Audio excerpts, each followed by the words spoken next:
मुहासे या कुछ लोग इसे एक्ने भी कहते हैं, डॉक्टरी भाषा में हम इसे एक्ने वल्गैरिस कहते हैं। मुहासे एक हमारे त्वचा में ग्रंथियां होती हैं, पाइलोसेबेशियस यूनिट कहते हैं हम मेडिकल लैंग्वेज में।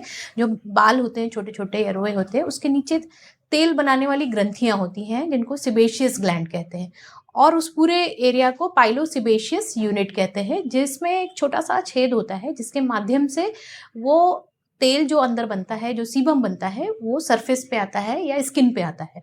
तो इसी के कारण हमारी जो त्वचा होती है वो मॉइस्ट होती है, सॉफ्ट होती है। जिन लोगों का तेल ये कम बनता है उनका स्किन ड्राई होती है, जिनका ज़्यादा बनता है वो ऑयली स्किन होती है।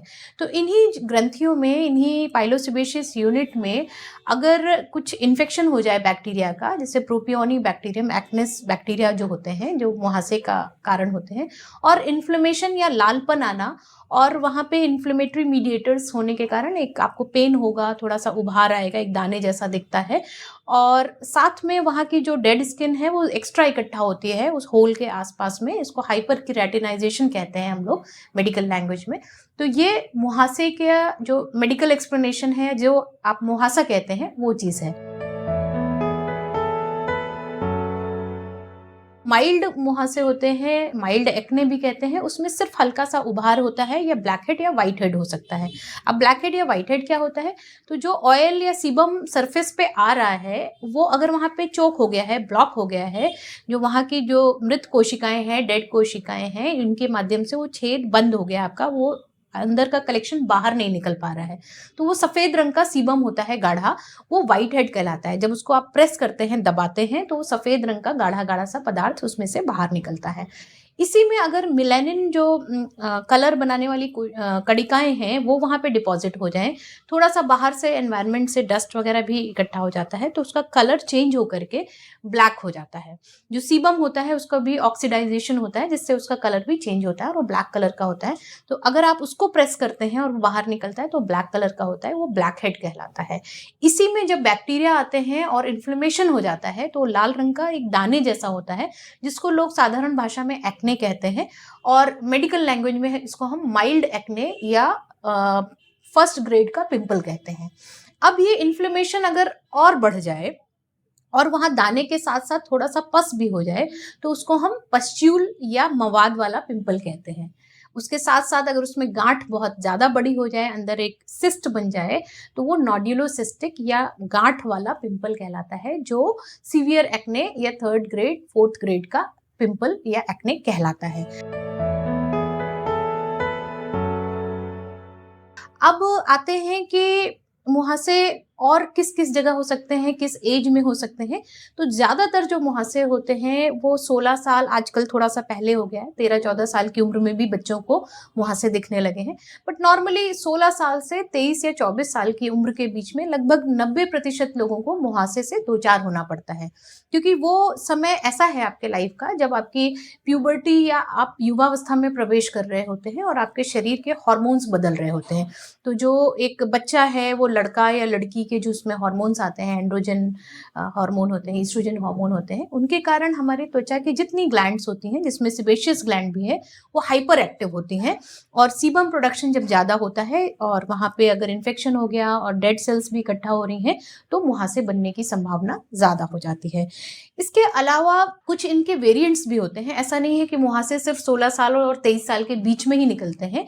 एक नियोनेटल एक्ने हम कहते हैं, मतलब जो तुरंत पैदा हुए जो बच्चे होते हैं, 2 महीने से आपके 3 महीने की एज के बीच में कभी कभी छोटे छोटे दाने जैसे नाक के ऊपर निकल आते हैं, ये नियोनेटल एक्ने कहते हैं इनको हम, और वो अपने आप ठीक हो जाते हैं। इसके बाद इन्फेंटाइल एक्ने भी कहते हैं हम लोग। इन्फेंटाइल एक्ने यूजुअली 6 महीने से 8 महीने इसके बीच में ये निकलते हैं, और इनमें कभी कभी मवाद भी पड़ सकता है और दाने होने की भी संभावना होती है, तो इसका ट्रीटमेंट हमें कराना पड़ता है चिकित्सक को दिखा करके। इसके सिवा एक जो आजकल बहुत कॉमन प्रॉब्लम है, वो है हार्मोनल एक्ने।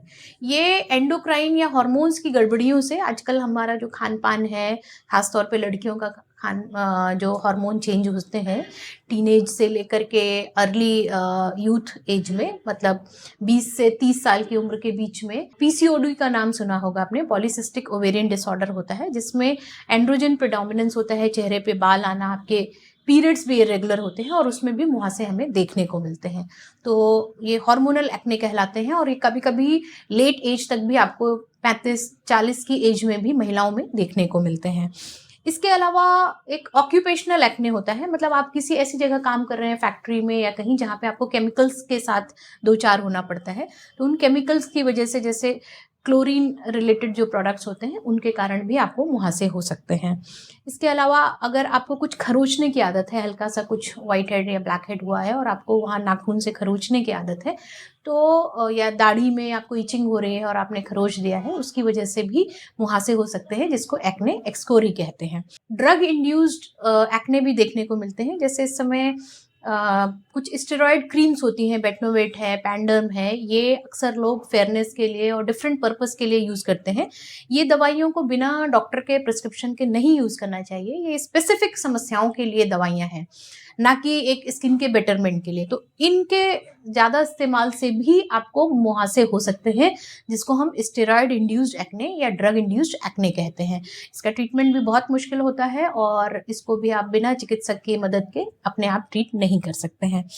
इसके अलावा कुछ एबनॉर्मल जगहें होती हैं, जैसे कि नॉर्मली जो मुहासे होते हैं वो चेहरे पे होते हैं, बैक पे होते हैं, आर्म्स में होते हैं, तो बैक एक्ने या ट्रंकल एक्ने कहते हैं हम लोग। उसका मैनेजमेंट वैसे ही होता है जैसे चेहरे के मुहासों का होता है, लेकिन कुछ लोगों को लिप्स पे भी वाइट वाइट डॉट होते हैं, वहां पे भी सिबेशियस ग्लैंड होती हैं और उनमें भी मुहासे हो सकते हैं। और अंडर आर्म में और प्राइवेट पार्ट्स के आसपास में भी कभी कभी रिवर्स एक्ने कहते हैं इसको हम लोग।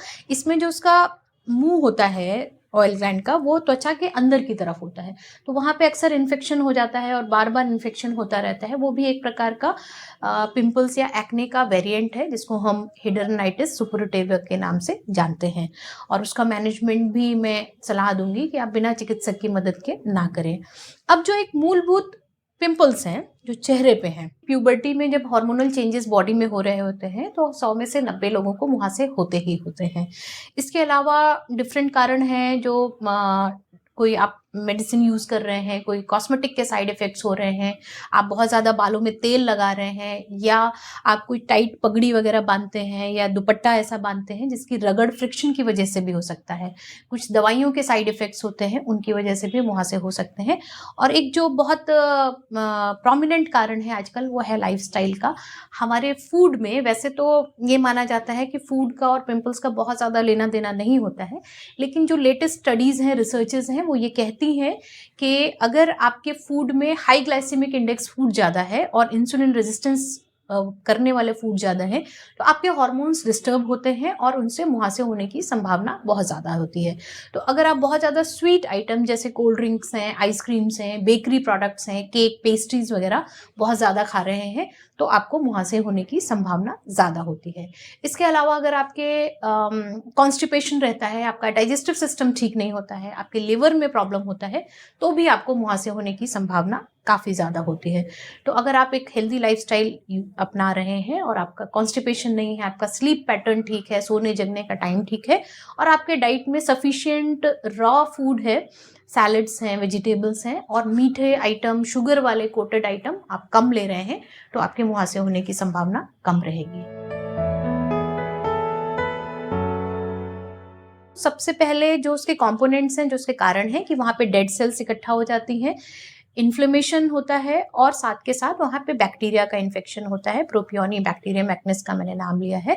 तो अगर आपके मुहासे एकदम प्राइम ग्रेड 1 है, जिसमें सिर्फ ब्लैक हेड और वाइट हेड है, तो एक मेडिसिन है जो रात के समय आप लगाएंगे, तो उससे जो डेड स्किन है वो एक्सफोलिएट होती है। और होम अगर रेमेडीज़ में आप जाना चाहते हैं, तो आप कुछ फेस पैक्स लगा सकते हैं। पपाया का फेस पैक आप लगा सकते हैं, बेसन का पैक लगा सकते हैं, या जौ का आटा होता है, ओटमील, इसको पानी में मिक्स करके आप लगा सकते हैं।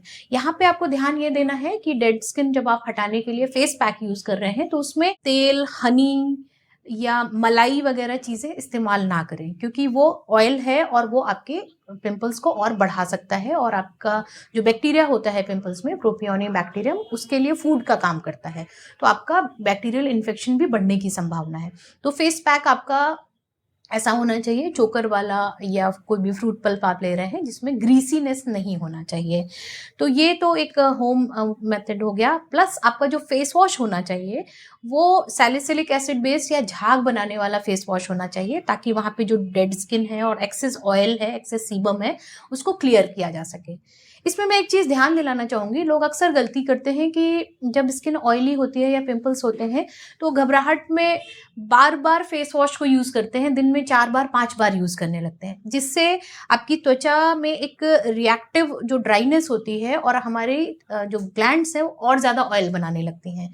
तो आइडियल तरीका ये है कि आप फेस वॉश को 1 या 2 बार ही इस्तेमाल करें, बार बार इस्तेमाल ना करें।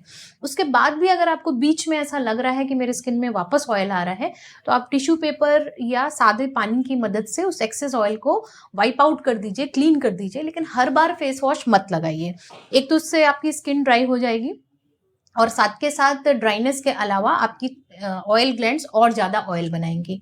तो फेस वॉश आपका झाग वाला होना चाहिए, सैलिसिलिक एसिड बेस्ड होना चाहिए और सिर्फ 2 बार, एक बार सुबह और शाम को यूज़ करिए। अगर आप कोई ऐसी एक्टिविटी में इन्वॉल्व है जिसमें आपको धूल मिट्टी में दो चार होना पड़ता है, आपको आउटडोर काम करना पड़ रहा है, या आप जिम वगैरह जा रहे हैं और बहुत ज़्यादा पसीना आ रहा है, तब आप उस एक्टिविटी के बाद एक बार फेस वॉश का यूज़ कर सकते हैं। तो ये तो क्लीनिंग की बात हुई। अब आता है मेडिसिन हम क्या यूज़ करें पिंपल्स में। अगर माइल्ड टू मॉडरेट ग्रेड का पिंपल है, मतलब जिसमें मवाद नहीं है, सिर्फ दाने दाने हैं, रेडनेस है और ब्लैक हेड और वाइट हेड्स, कॉमिडोन्स हैं, तो आप फेस वॉश के साथ में एक नाइट जेल है, इनको रात में एक बार प्रयोग करेंगे तो आपका मुहासे हैं वो ठीक हो जाएंगे। और साथ के साथ अपना स्लीप पैटर्न और फूड आइटम्स भी ठीक रखिए। अब आता है पस्ट्यूलर या ग्रेड 3 ग्रेड 4 का पिंपल या एक्ने जिसमें मवाद भी है। यहाँ पे रोल होता है एंटीबायोटिक्स का, क्योंकि इन्फेक्शन ज़्यादा है, बैक्टीरिया है उसमें और साथ में पस भी हो रहा है। तो अगर इसको आपने अनअटेंडेड या बिना ट्रीट किए छोड़ा, या ये आपने सोचा कि मैं घर में इलाज करके ठीक कर लूँगा, तो ये आपको दाग बनाएगा, इसमें आपको गड्ढे बनेंगे और वो स्कार्स जो बनते हैं वो लाइफ में फिर बिना ट्रीटमेंट्स के कभी ठीक नहीं हो सकते हैं। यहाँ तक कि ट्रीटमेंट करके भी आप उसको पार्शियली करेक्ट कर सकते हैं, पूरी तरह 100% नहीं ठीक कर सकते हैं। तो इन स्कारिंग को अवॉइड करना बहुत इंपॉर्टेंट है। इसके अलावा आपको जो उसका पिंपल्स की मेडिसिन हैं खाने वाली, जिसमें आपके वाइटामिन्स वगैरह का सपोर्ट भी हम लेते हैं, ताकि पिगमेंटेशन जो हो रहा है उसमें रिलीफ मिले आपको। तो दवाइयों और क्रीम से तो मुहासे हम कंट्रोल कर सकते हैं, पर अक्सर क्या होता है, मुहासे ठीक होने के बाद ब्राउन स्पॉट्स छोड़ जाते हैं या गड्ढे छोड़ जाते हैं।